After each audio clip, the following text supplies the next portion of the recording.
Hey, welcome back. So in this video, I'm going to be talking to Chris, who was originally a wedding videographer, wedding filmmaker, and he's now transitioned into being a commercial filmmaker, working with brands and businesses. So today I thought it would be interesting to talk to him and see if we can pick up on some valuable lessons from what he's learned that hopefully you can implement in your business too. So Chris, can you tell me about yourself, where you've come from and your business previously, and what it is that you do now? I'm Chris. I've been shooting weddings for the last 8 years, since 2012. And I've sort of climbed up the ranks there to shooting some of the biggest weddings in the world. Some of the stuff have had up to like £1 million plus budgets. So you're working on high-end weddings. How are you going about getting those kind of jobs? Getting those kind of jobs involved obviously having a really good portfolio. And I invested a lot of money in a website that reflected the value of my brand and the market that I was reaching for. So I was marketing to high net worth couples. Sounds like you had a pretty good lifestyle and pretty well paid as a wedding videographer. Yeah. What changed? What made you decide that you wanted to get into more sort of commercial filmmaking? One was because I wanted to explore different creative avenues, and I knew that looking into the commercial world, there would be many other subjects that I could shoot as opposed to just weddings, because I wanted to keep pushing my craft as a filmmaker as hard as I can and as far as I could. And I wouldn't want to be a wedding filmmaker at 60, but I'd happily direct commercial films at that age. Creatively, would you say you're pretty well equipped, just moving from one to the other? Yes. Yeah, okay. Yeah. But the main difference is being with how you find land and work with the clients. Yes. Yeah. That's the challenge. Yeah, as I said, once you have them in the door, then you have quite a few skills to deliver a great product and get good business relationships. But the problem is getting people in the door. So one of the things that really interests me, and I think other people find interesting too, is this particular difference where with commercial clients, they're looking for results. They're looking for, as you said, they're trying to increase the numbers in their bank account. And that's quite different to how a lot of people initially think about film and video. And especially if you're coming from like a wedding background where, quality is the differentiator, and now it's going into results. What have been sort of some of your main learnings so far? Learning to understand their business and trying to get information from them that you can use to prove that what you are doing, the films that you can create will increase revenue. And that has been a big learning curve, and it's hard to find information like that. Where, if you're just selling a wedding film, you just say, this is beautiful, you're going to have amazing memories, it'll be the best film you'll ever have. Brilliant, cool, sold. But when you're trying to sell like a results-based type film, that is, that they won't hire you unless they're going to make some money off this. So when it comes to commercial work, it's very different in terms of the runway for landing the client.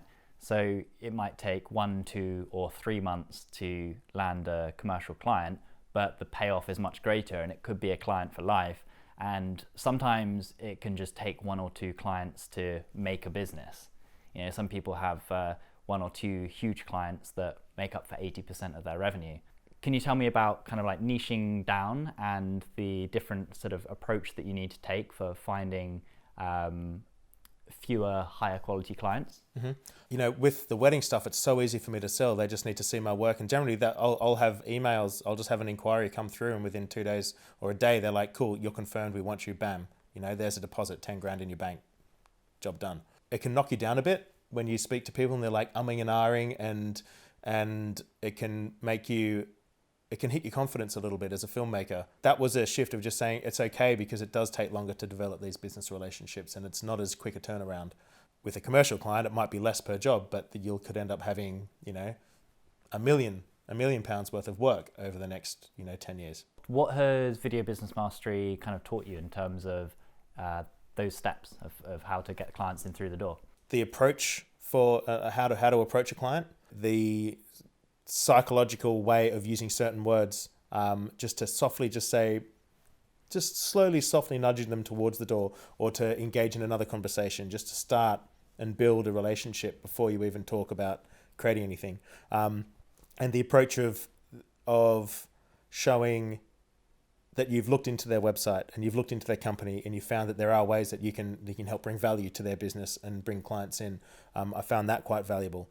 And then in terms of pricing, results-based pricing, which is a great way of working with clients. So like typically an amateur filmmaker might come in and just say, hey, this is what I do, you know, buy my services. Or someone from a wedding background might come in and say, you know, hey, look at how amazing my work is, look at the quality of my work. But then they'll probably be hit with a wall when the client doesn't respond as they'd hoped. So one of the ways that I feel is very different about the commercial and business filmmaking world is that you really need to gain deep understanding of the customer's business and their needs. Once I've established a first connection, then I will go into their website and I will look at their business and I'll write notes. And then my next email will be like, okay, so I've had a look at your work, I've had a look at your company, I've analyzed where you're marketing, and I was able to understand certain areas that could be enhanced with video. And because I think even the fact that you've looked deeply into their company, and explain that in your next message, they had more confidence that like, okay, so you're not just mucking around, you're not just trying to say, look at my work, hire me. So trying to understand and look through basically through their website as much as you can to understand what they're doing and where you can help them. I think that is so valuable when it comes to building a relationship with a client and trying to, you know, get some business. I know you've gone through the process of choosing a niche, and can you tell me about what you've chosen, how you've come to that conclusion, and what was the thought process behind it? The importance of a niche, I believe, and which also I learnt through the course with you, Jackson, is that, you know, it's better to be an expert at something as opposed to a master of none. If you generalize, then you're constantly competing against everybody, and you'll never be. I think the relationships and the strength of a core industry that you would find if you niched will be much stronger, and you'll have much more stronger word of mouth and recommendations as opposed to just sort of generalizing everywhere. Before I even sort of thought about niching, I was like, I'm just going to create commercials. I'm just going to shoot products. I'll shoot whatever I can.